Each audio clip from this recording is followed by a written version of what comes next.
which is really just outside the Bernabeu. Sid. Right, here we go then. What did Carlo Ancelotti have to say?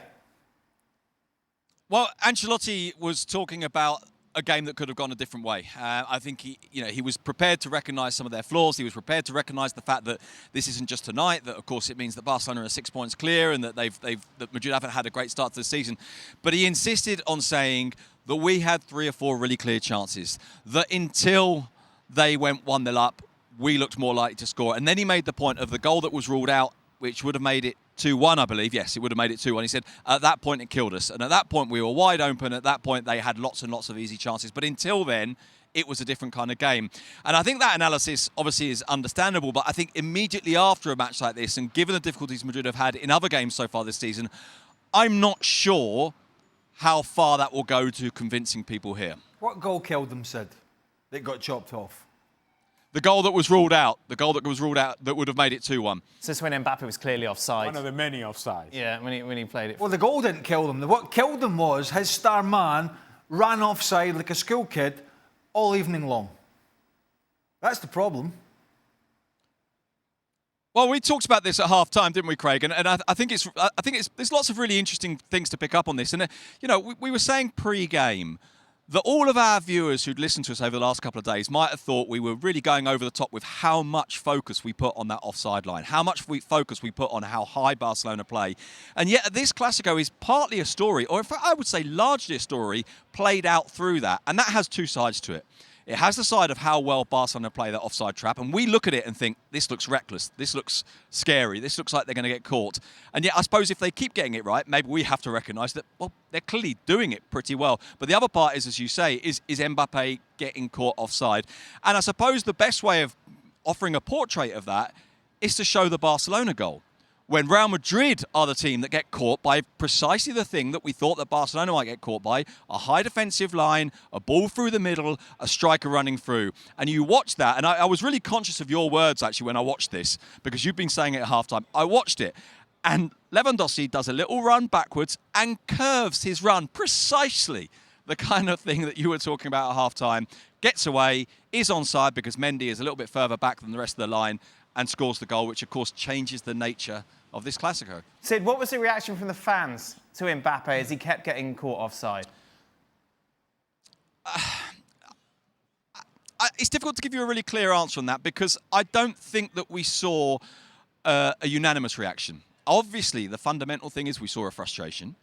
I think the fundamental thing is we saw a sense of disbelief because if anybody should be finishing his chances off and if anybody should be able to know how to run a line, particularly, it's Mbappe, not just because he's obviously a brilliant forward and quite possibly the best player in the world, but also because of the nature of his game, the speed that he has, the awareness of that speed that he has, means that surely timing his runs is something that he has been through a million times in his career. And so there was, I think, a frustration and a kind of a disbelief. There was a little bit of edginess as the game went on, a kind of a little bit of a sense of getting irritated with him, a little bit of a sense of thinking, oh, come on, this is a really poor performance.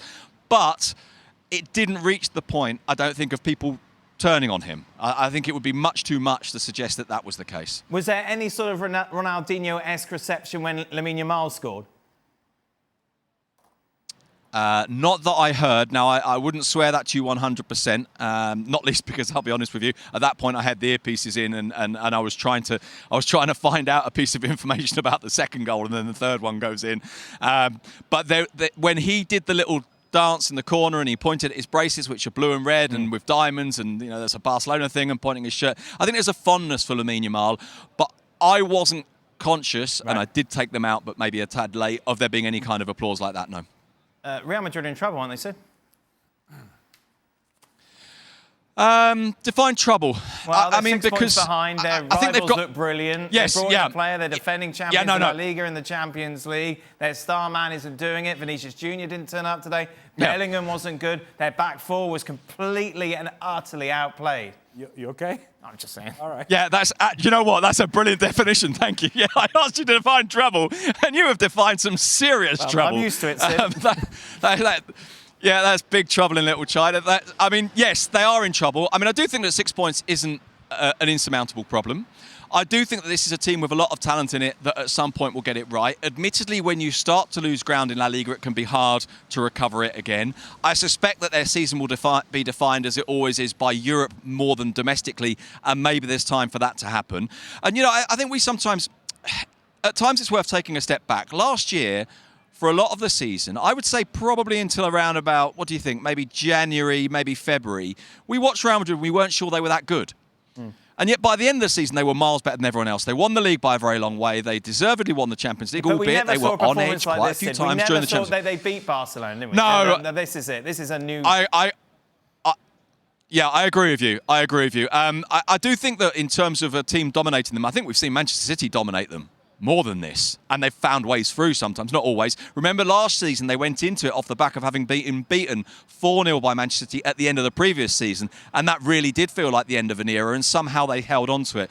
And so I'm reluctant to kind of go down the route of saying, right, that's it, tear it all up. I think some people will, but yes, you're right, they are in trouble because 6 points is a significant lead as early as this in the season.